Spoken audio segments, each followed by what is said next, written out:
you wake up surrounded by gold.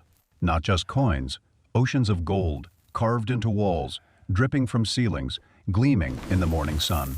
The kind of wealth people write songs about. You're King Solomon, the man everyone calls the wisest human alive. Your name commands respect. Your palace glows like a sunrise. Your kingdom stretches farther than the eye can see. And yet, insider, you're tired. There's no peace in a palace full of noise. You can't sleep without the sound of sandals pacing the marble floors, wives whispering, servants running, musicians tuning their harps. 700 wives. 300 concubines. That's 1,000 people, not counting the mothers-in-law. Imagine your notifications if phones existed. You'd need divine tech support. People see your crown and think, he's got it all. But you? You know better. You can't even remember half their names. You spend your nights mediating between jealous queens who want your time and mornings pretending your heart isn't breaking under the weight of it all. And yet, the world still calls you the wise one. So before we open this ancient chapter, take a second, hit that like button, subscribe, and tell me in the comments, would you survive one royal marriage, let alone 700? Because today, we're going deeper than history books ever dare into the hidden pain behind Solomon's throne. Not the myths, not the miracles, but the man behind the gold. The one who had everything and somehow lost himself in it. You're born into a story already heavy with shadows. Your father is King David Hero, poet, giant slayer. Your mother, Bathsheba, a woman whispered about in every courtyard. You arrive in a palace filled with both praise and guilt. From the start, you feel it, the weight of legacy. As a child, you watch your father's eyes darken when he thinks no one's looking. You hear him play his harp at midnight, crying for forgiveness. You don't understand it yet, but you can feel it. Power and pain live in the same house. And that's your first education. While other children chase butterflies, you chase meaning. You grow up surrounded by scrolls, soldiers, and prophets.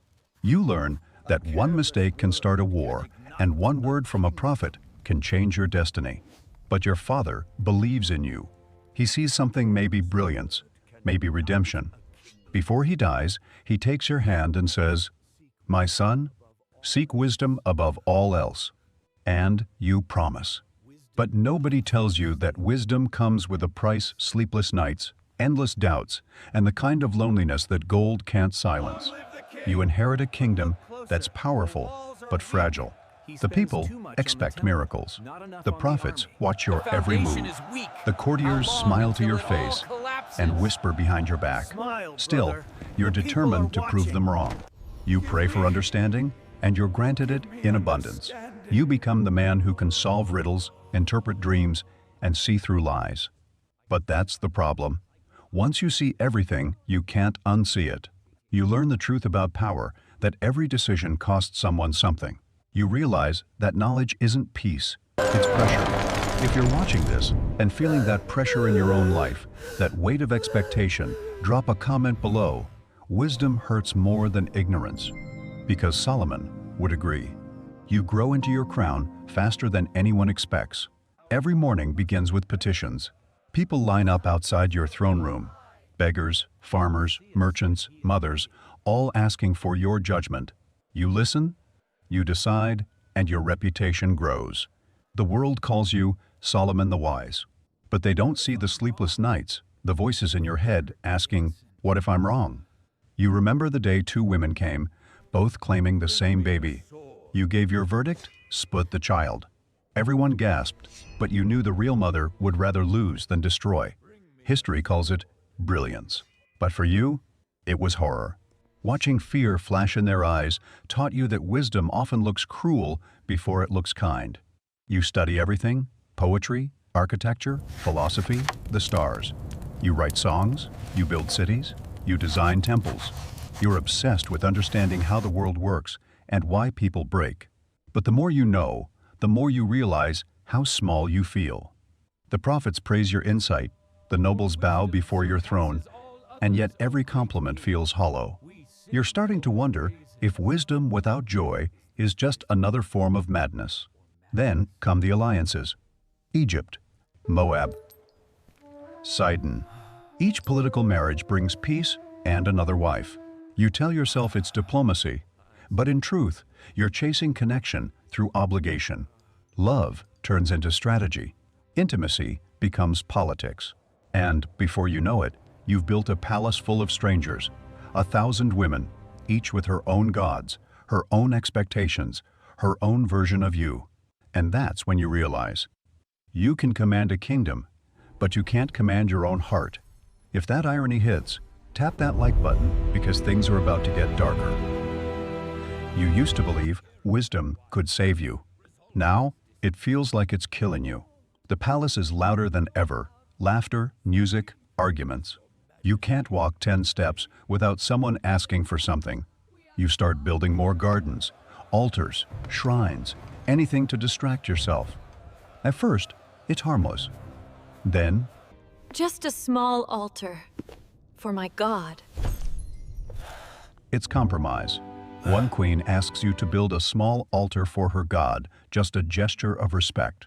Another asks for the same. Before long, your palace looks like a museum of faiths, and your own devotion starts to fade. You tell yourself it's politics, not betrayal, but wisdom whispers otherwise. At night, you look in the mirror and don't recognize the man staring back. The boy who prayed for wisdom is gone, replaced by a king who traded purpose for peace treaties. The irony burns. You became the man your father warned you about.